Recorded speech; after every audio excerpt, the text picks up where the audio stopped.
చివరికి యోసేపు ఎంత గొప్ప స్థాయి పొందుకున్నాడో మనకు తెలుసు కదా.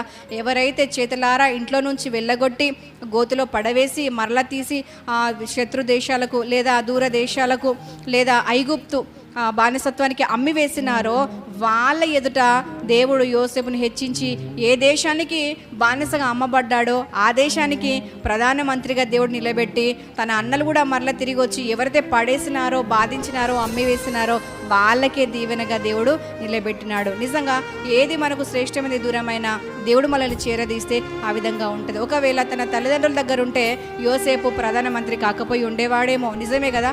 యోసేపు ఎలా ప్రధానమంత్రి అవుతాడు? అక్కడ వాళ్ళ దేశంలో వాళ్ళకు రాజులతో పని లేదు, ప్రధానమంత్రులతో పని లేదు. వాళ్ళ కుటుంబంలో ఉన్నప్పుడు వాళ్ళు తమ పనులు తాము చేసుకొని తమ కడుపుకు తాము తిని హ్యాపీగా వాళ్ళు దేవుని సేవిస్తూ ఉండేవాళ్ళు. కానీ వారికి రాజుతో పని లేదు, రాజ్యంతో పని లేదు కదా.